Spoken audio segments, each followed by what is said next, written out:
요한복음 13장에서 예수님은 가룟 유다가 예수님의 제자이지만 예수님을 팔 것이다, 이런 예고를 하셨습니다. 별로 좋은 소식이 아닙니다. 그리고 예수님 자신이 앞으로 제자들을 떠나실 것이다, 이런 말씀도 하셨고, 또 베드로에게 대해서는 그가 예수님을 3번이나 모른다, 부인하게 될 것도 말씀을 하셨습니다. 하나하나의 이야기를 생각해보면 밝은 분위기의 이야기가 아닙니다. 이런 이야기를 접한 제자들의 마음이 힘을 잃고 마음이 좀 불안해질 그런 상황입니다. 그런데 이런 상황에서 오늘 본문을 예수님이 말씀을 하십니다. 왜 이 말씀을 하실까요? 마음이 지금 이렇게 많이 낙심될 것 같은 그런 제자들의 마음을 하나님께서 위로하시고 힘을 주시기 위해서 지금 말씀을 하시는 겁니다. 예수님이 떠나신 후에 제자들은 여전히 세상에 남아있을 겁니다. 그들이 남아서 해야 할 일들, 우리가 흔히 사명이라고 말하죠. 사명이 있는데 예수님이 떠나가시더라도 그들이 이 땅 가운데의 사명을 잘 감당할 수 있도록 하기 위해서 지금 이 말씀을 들려주시는 겁니다.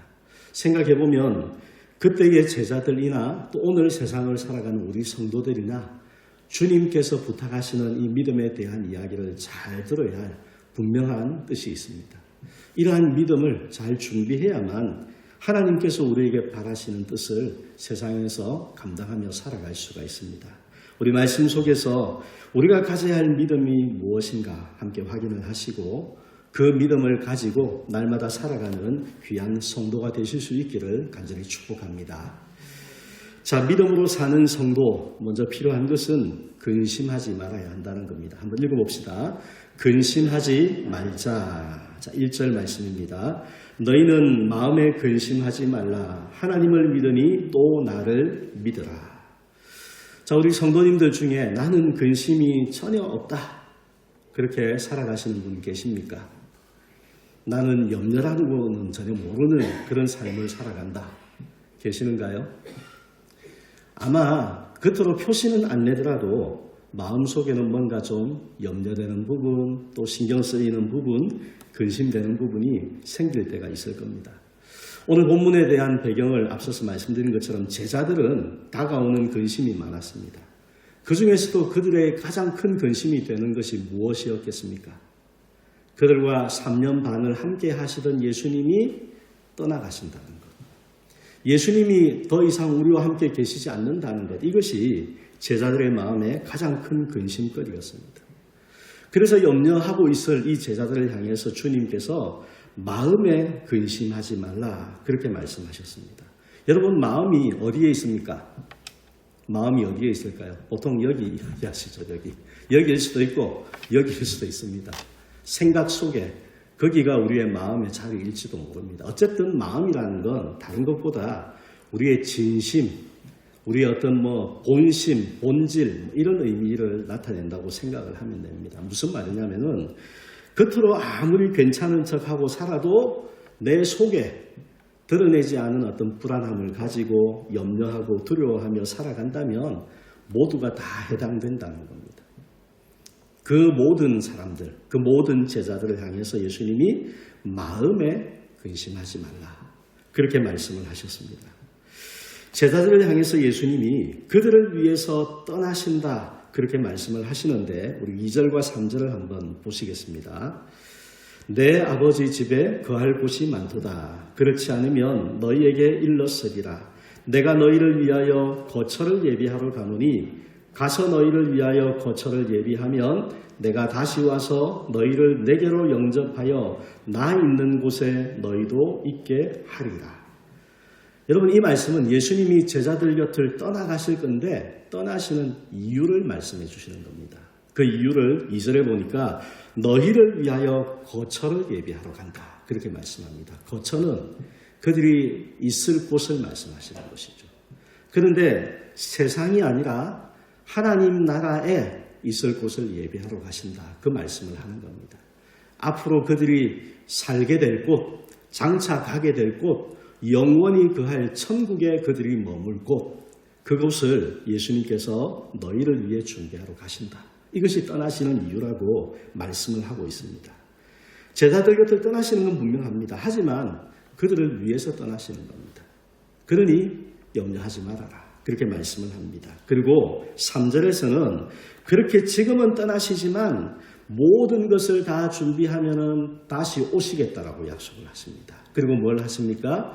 너희를 인도해서 내가 있을 그곳에 너희도 나와 함께 있게 하겠다. 다 데려가시겠다는 거죠. 제자들을 향해서 예수님을 믿는 사람들을 향해서 약속을 주셨습니다. 자, 너희를 위해서 떠나는 것이고 떠나는 것으로 끝이 아니고 내가 나중에 다시 와서 너희를 다 데려가겠다. 그래서 나와 함께 있게 되겠다. 이렇게 말씀을 다 주셨습니다. 여러분 한번 생각해 봅시다. 예수님이 세상에 왜 오셨습니까? 예수님이 자신을 위해서 세상에 오신 것 아니죠. 사람들을 위해서 오셨습니다. 죄인들을 위해서 이 땅에 오셨고 그리고 이제 가시는 것도 제자들을 위해서 또 예수님을 믿는 사람들을 위해서 가시는 것이고 또 모든 믿는 자를 위해 다시 오실 약속도 주셨습니다. 그러니 예수님이 지금 떠나신다고 염려하지 말아라. 그렇게 말씀하시는 겁니다. 그런데 여러분 염려하지 말아야지 한다고 염려가 안 되던가요? 염려하지 말라는 말씀은 우리가 많이 들어본 말씀이지 않습니까? 염려하지 말아야겠다 생각은 하는데 생각처럼 안 되는 경우가 있던가요? 없는가요?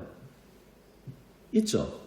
생각은 염려하지 말아야지 하는데 염려가 또 습관적으로 입에서 나올 때도 있고 입에서 소리를 내지는 않더라도 내 마음속 한켠에 또 염려가 딱 자리 잡고 두려움이 일어나는 이런 일들이 우리의 삶 속에는 사실은 종종 있습니다.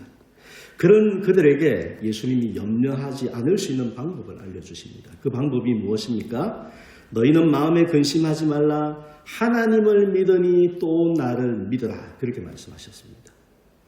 방법은 믿음이라는 겁니다. 염려하지 않을 수 있는 방법은, 염려를 이길 수 있는 방법은 믿음이다. 세상 사람들에게 한번 생각을 해봅시다. 사람들도 살면서 이런저런 염려가 생깁니다. 그럴 때 사람들은 건강이 좀 좋아지면 염려가 사라질 거라고 생각합니다. 돈이 좀 생기면 염려가 사라지겠다 생각하고 지금 내 형편이 좀 나아지면 염려가 사라지겠다 생각합니다. 그런데 과연 그럴까요? 당장은 그렇게 느낄 수 있지만 그런다고 해서 염려가 완전히 사라지지 않습니다. 또 생깁니다. 우리가 아무리 떼어내려고 해도 또 어느 틈엔가 들어와서 내 마음을 붙들고 그래서 내 마음을 무겁게 하고 이게 우리의 삶 속에 항상 찾아오는 염려의 침입니다. 그런데 그 염려를 이길 수 있는 방법이 믿음이라는 거죠. 무엇을 믿습니까? 하나님을 믿고 예수님을 믿으라는 겁니다. 이 믿음이라는 것은 여러분 우리가 입술로 고백하는 그 믿음만을 말하는 것이 아니고 온전한 믿음을 말하는 겁니다. 온전하다는 것은 항상 가지고 있는 믿음이 그게 온전한 믿음입니다. 우리가 보통은 믿음을 가지고 살다가 어떻게 됩니까? 어려운 일을 만나면 그 믿음이 살짝 멀어지는 것처럼 되는 경우가 있죠. 그럴 때 염려가 들어오는 것 아닙니까? 그럴 때 두려움에 눌리는 것 아닙니까? 온전한 믿음이라는 것은 절대로 자리를 내주지 않는 것이 온전한 믿음입니다. 어떤 것이 와도 내 마음이 흔들리지 않고 하나님에 대한 믿음, 예수님에 대한 믿음, 약속에 대한 믿음 그것을 내 속에 분명하게 항상 가지고 있어야 이게 온전한 믿음입니다. 그 믿음이 딱 버티고 있으면 여러분 안에 염려가 두려움이 여러분을 누를 일이 없습니다. 그것만이 이기는 방법이라는 겁니다. 자, 우리 빌립보서 4장 6절 7절 말씀을 한번 같이 읽어보겠습니다. 아무것도 염려하지 말고 다만 모든 일에 기도와 간구로 너희 구할 것을 감사함으로 하나님께 아뢰라. 그리하면 모든 지각에 뛰어난 하나님의 평강이 그리스도 예수 안에서 너희 마음과 생각을 지키시리라. 여러분 기도하고 간구하는 것, 하나님 앞에 감사함으로 아뢰는 것, 이 결국 하나님을 믿고 의지하는 것 아닙니까? 그렇게 확실하게 하나님을 믿는 온전한 믿음 안에 거하면 어떻게 합니까? 너희 마음, 너희 생각을 지켜주실 것이다. 이것이 염려를 이기는 유일한 방법이다. 우리 주님께서 말씀하셨습니다. 여러분 마음에 근심하며 혹 살아가는 때가 있다면 예수님의 말씀을 기억하시기를 바랍니다. 오직 믿음으로만, 온전한 믿음으로만 염려를 이길 수 있다. 그리고 마음에 근심하지 말라. 제자들에게 당부하셨고 오늘 이 땅을 살아가는 우리 성도에게도 그렇게 예수님께서 당부하고 계신 말씀입니다. 우리가 믿어야 될 것은 우리를 위해서 이 땅에 오셨던 주님이 우리를 위해서 고난을 받으시고 우리를 떠나가셨고 그리고 우리를 위해서 다시 오시겠다 하신 약속을 반드시 지키실 줄 믿는 그 믿음을 항상 가지고 살아가는 겁니다. 그 믿음이 확실하면 우리의 모든 상황, 어떤 어려움이 있어도 그것 때문에 우리가 하나님을 모르고 하나님을 잊어먹고 이런 일 생기지 않습니다. 그 믿음이 있어야만 모든 상황과 형편을 이기는, 염려를 이기는 삶을 살아갈 수가 있습니다. 사랑하는 성도 여러분, 성도는 하나님을 믿는 백성들입니다. 세상 사람과 분명한 차이가 있는 사람들이죠. 여러분, 염려에서 차이를 나타내는 성도가 되시기를 바랍니다. 세상 사람은 이런 상황 같으면 반드시 염려하고 반드시 두려워하겠지만 나는 하나님을 믿어서 이런 일이 있어도 염려하지 않는다. 나는 두려워하지 않는다. 여러분, 그게 어디에 있어야 된다고요? 우리의 마음에. 척하는 것 말고 마음속 깊은 곳에부터 그 온전한 믿음을 항상 가지고 그 믿음을 고백하고 그래서 모든 염려를 이기는 믿음으로 살아가는 성도가 되시기를 간절히 축원합니다. 자, 두 번째로 믿음으로 사는 성도라면 말씀의 축복을 아는 삶이 되어야 합니다. 한번 읽어봅시다. 말씀의 축복을 알자. 자, 4절입니다. 내가 어디로 가는지 그 길을 너희가 아느니라. 예수님이 지금 제자들을 떠나실 거다 말씀을 하셨습니다. 그런데 예수님이 가시는 그 길을 너희가 안다. 제자들에게 너희가 안다. 그렇게 말씀하십니다. 그런데 13장 뒷부분에 보시면 베드로가 주님께 어디로 가시는지 물었을 때 내가 가는 곳에 네가 지금은 따라올 수 없으나 후에는 따라오게 될 것이다. 그런 말씀을 하셨습니다. 여러분, 이해가 되십니까? 내가 가는 곳에 네가 지금은 따라올 수 없는데 나중에는 따라올 것이다. 우리는 성경을 많이 듣고 보아서 좀 이해가 될지 모르지만 베드로는 이해하기 어려운 말씀이었습니다. 그리고 오늘 본문의 5절을 한번 보겠습니다. 5절에 도마도 이렇게 말합니다.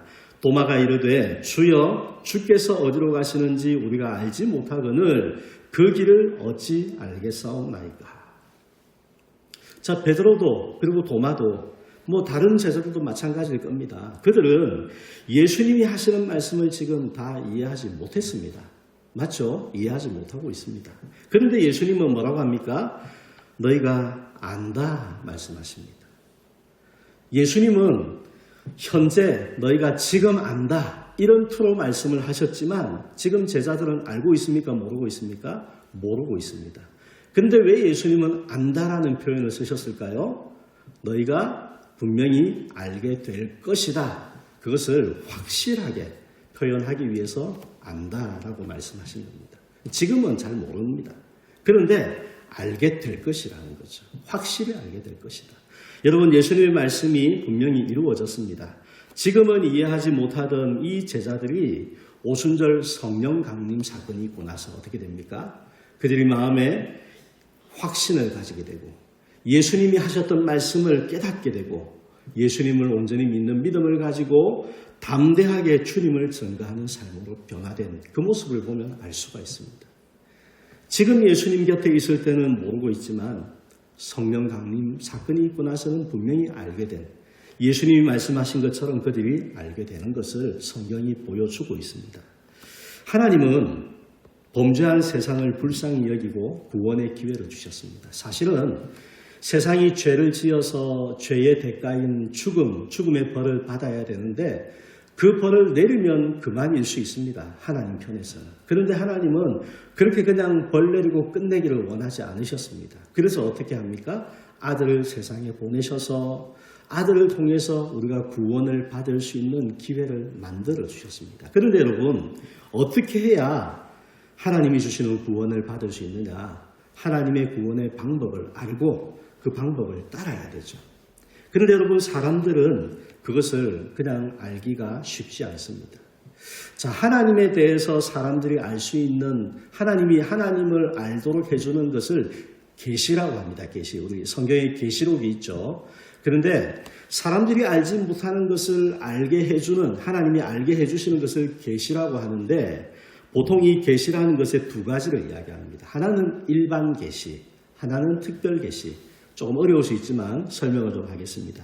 일반 계시라는 것은 뭐냐면 모든 사람이 알 수 있는 방법으로 하나님을 알려주는 겁니다.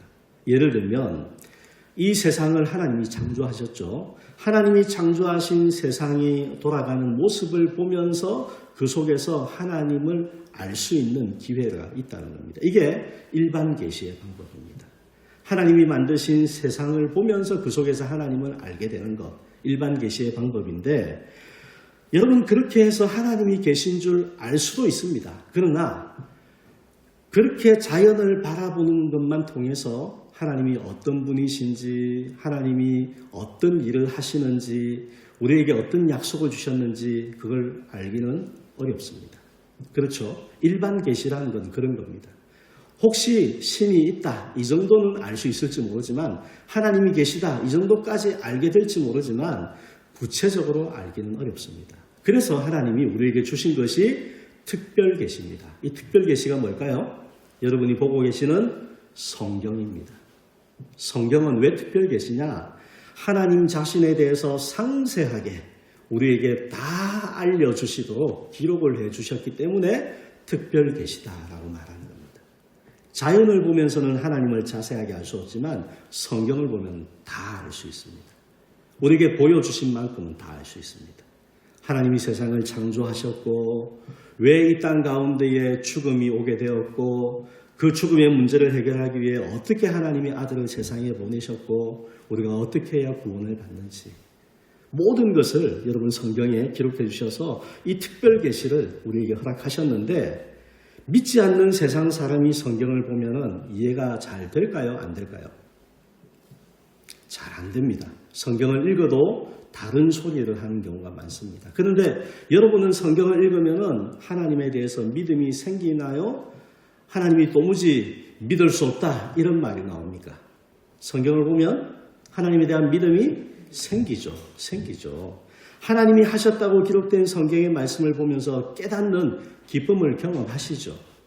여러분 이것은 하나님이 우리에게 주신 선물이고 축복입니다. 특별 계시인 성경을 보고 성경을 통해서 하나님을 알게 되는 것은 하나님을 믿는 사람들에게만 주신 축복이라는 겁니다. 믿지 않는 사람들은 그 축복을 경험하지 못합니다. 제가 왜 이 이야기를 드리냐면요. 성경 속에 축복이 있다는 겁니다. 하나님은 이런 축복으로 성경을 우리에게 주셨는데 어떻게 해야 되겠습니까? 그 성경을 보아야 되는 거죠. 성경을 보면 하나님이 계신 줄을 알게 되고 사람의 눈에는 보이지 않는 이 땅에 영적인 세계가 존재한다는 그런 비밀도 성경을 통해서 우리가 알 수가 있고 성령님이 지금도 역사하고 계시다는 그것도 성경을 통해서 알 수가 있고 영원한 천국에 대한 비밀도 우리가 성경으로 알게 되는 겁니다. 감추어진 많은 것들을 성경을 통해서 우리가 볼 수 있도록 하나님이 주신 선물과도 같은 특별 계시라는 것입니다. 자, 우리 말씀 로마서 15장 4절을 한번 읽어보겠습니다. 무엇이든지 전에 기록된 바는 우리의 교훈을 위하여 기록된 것이니 우리로 하여금 인내로 또는 성경의 위로로 소망을 가지게 함이니라. 여러분 전에 기록된 바가 성경 아니겠습니까? 하나님이 구약의 선지자들을 통해서 기록해 주신 그 성경을 말하겠죠. 신약 시대에는 아직까지는 신약 성경이 없었던 때니까 구약 성경을 말하겠죠. 하나님이 기록해 주신 그 성경은 우리를 위해서 기록해 주신 겁니다. 오늘 저와 여러분에게도 마찬가지입니다. 우리를 위해서 우리에게 복이 되도록 하나님이 주신 것이 성경이라는 겁니다. 그 성경의 축복을 경험하며 살아가는 것이 이 세상을 살아가는 성도의 믿음의 모습이라는 겁니다. 그러지 않으면 우리는 세상 사람과 다를 바가 없습니다. 사랑하는 성도 여러분, 말씀 속에 하나님이 담아주신 비밀이 있고 또 그 비밀을 알 수 있는 축복이 이 성경 속에 있다는 것을 믿으시기를 바랍니다. 그리고 성경을 여러분 가까이 하는 삶을 살아가는 성도가 되시기를 바랍니다. 하나님은 말씀을 통해서 우리에게 축복하기를 원하십니다. 하나님을 알고 영적인 세계의 비밀을 알고 그날을 준비하는 삶을 확신을 가지고 살아갈 수 있도록 우리에게 교훈을 주시고 인도해 주기 위해서 이 성경을 주셨다는 겁니다. 세상이 알 수 없는, 세상이 갖지 못한 성도에게만 허락하신 성경의 축복을 여러분 믿음으로 바라보시고 그 축복을 아는 기쁨을 가지고 살아가는 성도가 되시기를 간절히 축원합니다. 자, 세 번째로 믿음으로 사는 성도는 유일하신 주님을 믿어야 합니다. 한번 읽어봅시다. 유일하신 주님을 믿자. 6절 말씀입니다. 예수께서 이르시되 내가 곧 길이요 진리요 생명이니 나로 말미암지 않고는 아버지께로 올 자가 없느니라. 아멘. 여러분 우리가 사는 이 세상의 흐름을 생각해 볼 때 과거에는 사람들이 부정할 수 없는 부인할 수 없는 어떤 절대적인 가치가 있었습니다. 이건 무조건 옳다. 이것 말고 다른 건 이야기하면 안 된다. 어떤 존중하고 지키려고 하는 그런 절대적인 가치가 있었습니다. 그런데 여러분 그런 절대적인 개념을 중요하게 생각하던 옛날의 시대가 있었다 하면 요즘 우리가 사는 시대는 상대성, 절대성이 아니라 상대성을 강조하는 시대입니다. 상대성이 뭐냐면요. 이 사람도 옳을 수 있고 저 사람도 옳을 수 있고 이 생각도 맞을 수 있고 저 생각도 맞을 수 있고 이게 상대성이라고 보시면 됩니다. 절대성은 이것만이 옳다. 이게 이제 절대성이면 상대성은 이것도 맞고 저것도 맞고 다양성을 인정하고 다양성을 존중해야 된다. 이게 상대성입니다. 요즘 우리가 사는 시대가 이런 상대성을 강조하는 시대입니다. 그러다 보니 어떤 얘기가 나오냐. 구원에 대해서 구원의 길이 하나가 아니고 여러 개다. 이런 주장들을 하는 겁니다. 뭘 믿어도 나중에는 다 한 곳에 가서 만난다. 이게 상대성, 종교다원주의 이런 곳에서 주장하는 이야기들입니다. 그런데 여러분 오늘 성경에 예수님은 뭐라고 말씀하십니까? 내가 곧 길이요 진리요 생명이니 나로 말미암지 않고는 아버지께로 올 자가 없느니라. 예수님 말씀의 뜻이 무엇입니까? 구원의 길은 예수님밖에 없다. 누가 말씀하십니까? 예수님이 직접 말씀하고 있습니다. 이 성경이 기록된 원어 헬라어 성경을 보면 이 길과 진리와 생명이라는 단어 앞에 각각 정관사가 붙어 있습니다. 정관사는 이런 겁니다. 그 길, 그 진리, 그 생명 이런 겁니다. 무슨 말이냐면은 예수님이 바로 그 길이시다. 예수님이 유일한 길이시다.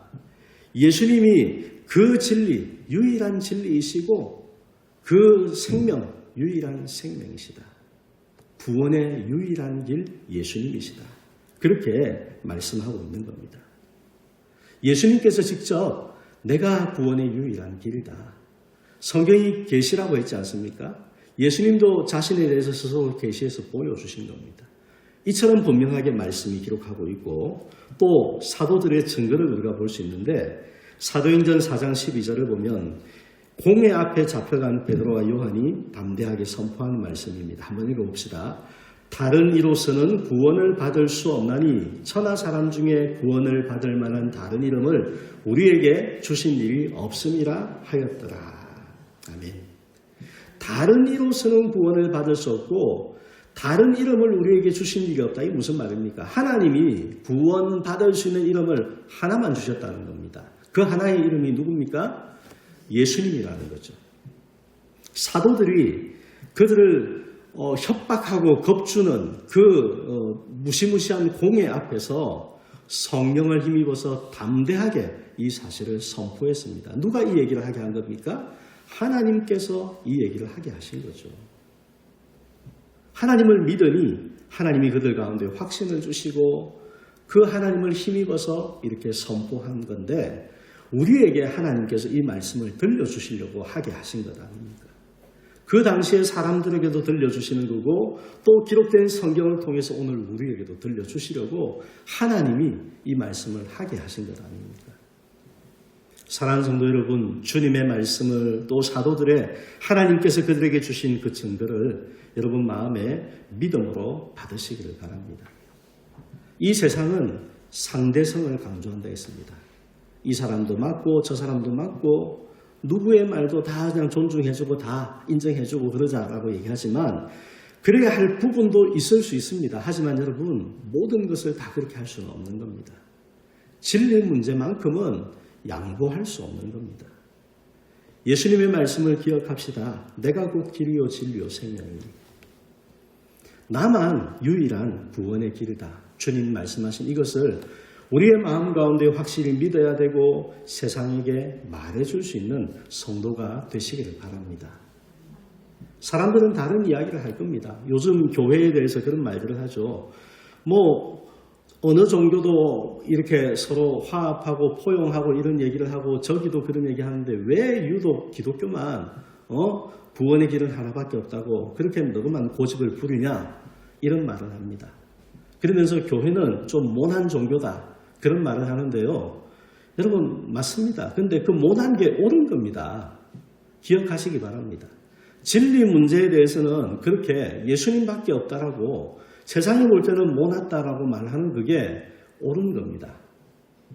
절대 양보하지 마시기 바랍니다. 다른 사람들이 뭐라고 말을 해도 그럴싸한 말을 세상의 어떤 논리를 가지고 우리 앞에 말한다고 해도 여러분 이 진리의 문제는 절대로 양보할 수 없고 왜냐하면 예수님 말씀하셨고 하나님이 말씀해 주셨고 성경에 기록되어 있고 이것을 우리가 어떻게 부정할 수 있습니까? 이건 양보해서는 안 되는 문제입니다. 세상을 살다 보면 우리가 서로의 가치관이 다르고 생각이 다르기 때문에 부딪힐 때가 있습니다. 그러나 여러분 그럴 때는 양보해 주며 사시기 바랍니다. 사람들은 다 차이가 있잖아요. 그 차이에 대해서는 이해하고 좀 더 배려해주고 양보해주고 하면서 서로가 좀 이렇게 그걸 함께 받아들일 수 있는 여유를 만들어주면서 그러면서 서서히 하나가 되어서 살아가는 이게 우리가 사람과 사람 간의 관계를 잘하는 방법이 됩니다. 무조건 내가 옳다 이렇게 말하면 그러면 하나가 못 되는 겁니다. 그러나 여러분 진리의 문제는 다릅니다. 이건 사정을 봐줄 문제가 아니라는 거죠. 이건 그렇다고 여러분 막 사람들 앞에서 막 다그치듯이 고함치고 막 이렇게 하라는 얘기 아닙니다. 그건 아니고 양보할 수 없는 진리인 것을 여러분 마음 가운데 항상 새기고 사시고 누가 뭐라고 말을 해도 여기에 대해서는 절대로 물러서지 마시라는 겁니다. 오직 예수님만이 우리의 유일한 구원자이시다. 나도 그렇고 당신도 그렇다. 예수님을 믿어야만 구원을 받는다. 여러분 예수님이 떠나간 후에 제자들에게 이 믿음이 얼마나 절실하게 필요했습니까? 마찬가지로 오늘 이 세상 가운데 살아가는 성도인 우리에게도 이 믿음은 너무나도 필요하고 절대적으로 가지고 있어야 되는 믿음입니다. 이것이 없다면 우리는 성도가 아닙니다. 이것이 없다면 우리는 교회가 아닙니다. 오늘 이 땅 가운데에 세상이 어떻게 변해가더라도 점점 더 자기 주장을 강하게 하는 다양한 것을 이야기하는 이 세상이 되겠지만 여러분 그럴수록 말씀에 더 집중하시고 말씀이 우리에게 가르치신 분명한 유일한 진리 여기에 대해서 더 확실히 마음에 새겨서 담대하게 주님께서 우리의 유일한 구원자이심을 믿음으로 증거할 수 있는 그런 성도로 이 땅을 살아가는 우리가 되시기를 주님의 이름으로 간절히 축복합니다.